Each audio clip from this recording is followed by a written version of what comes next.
UGC കരട് ചട്ടങ്ങൾക്കെതിരെയും മുൻ ഗവർണർക്കെതിരെയും വിമർശനവുമായി രംഗത്തെത്തിയ മുഖ്യമന്ത്രി പിണറായി വിജയന് മറുപടിയുമായി കേരള ഗവർണർ രാജേന്ദ്ര വിശ്വനാഥ് അർലേക്കർ.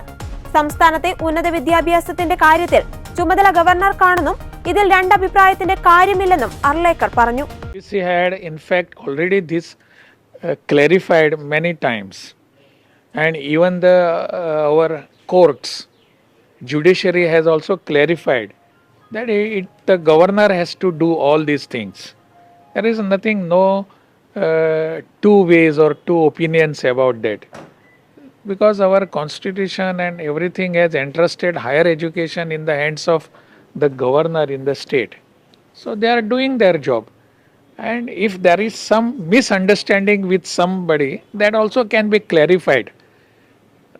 उसके लिए कोई ज़्यादा करने की आवश्यकता है नहीं. I am very much hopeful that everybody will understand the position, and in the interest of the people of Kerala, we all will work together to get better things. കോടതികൾ തന്നെ ഇത് വ്യക്തമാക്കിയതാണ്. അതിനാൽ വിഷയത്തിൽ തെറ്റിദ്ധാരണകളുണ്ടെങ്കിൽ അവ പരിഹരിക്കാവുന്നതേയുള്ളൂ. ഇതിൽ രണ്ട് വഴികളില്ല.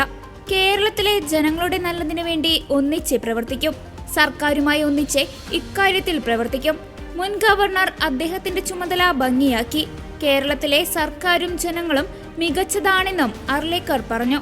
സർവകലാശാലകൾ ഭരിക്കേണ്ടത് അക്കാദമിക് നിലവാരം ഉള്ളവരാണെന്നും UGCയുടെ പുതിയ നീക്കം അംഗീകരിക്കില്ലെന്നുമായിരുന്നു മുഖ്യമന്ത്രി പിണറായി വിജയന്റെ വിമർശനം. ഭരണം സ്തംഭിക്കാനായിരുന്നു പഴയ ഗവർണർ ശ്രമിച്ചത്. നാടിനെ നിരക്കാത്ത രീതിയിലായിരുന്നു മുൻ ഗവർണറുടെ പ്രവർത്തനം. രാഷ്ട്രീയ ലക്ഷ്യത്തോടെയായിരുന്നു നീക്കങ്ങൾ. സംസ്ഥാനം തൊഴിലാളികൾക്ക് അനുകൂലമാണെന്നും ഇതര സംസ്ഥാനങ്ങളിൽ നിന്ന് ധാരാളം ആളുകൾ ജോലി തേടി ഇവിടെ എത്തുന്നുവെന്നും ഉന്നത വിദ്യാഭ്യാസ രംഗത്ത് മികച്ച മുന്നേറ്റമാണെന്നും പിണറായി വിജയൻ പറഞ്ഞു. വീട് വെക്കുന്നതിന് വേണ്ടി ഭൂമി തരം മാറ്റാനായുള്ള അപേക്ഷകളിൽ അതിവേഗം തീരുമാനമുണ്ടാകുമെന്നും നിയമപരമായ തടസ്സങ്ങളുണ്ടെങ്കിൽ അപേക്ഷകരെ അറിയിക്കണമെന്നും മുഖ്യമന്ത്രി പറഞ്ഞിരുന്നു.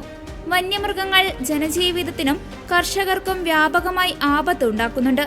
ഇത് നിയന്ത്രിക്കാനുള്ള നടപടികളുണ്ടാവണം. സർക്കാർ ഓഫീസുകൾക്ക് നേരെയുള്ള ആക്രമണവും ജീവനക്കാരെ അപകടപ്പെടുത്തുന്നതും ഗുരുതര വിഷയമാണ്. ഇതിൽ ശക്തമായ നടപടികൾ തുടർന്നും സ്വീകരിക്കുമെന്ന് മുഖ്യമന്ത്രി വ്യക്തമാക്കി.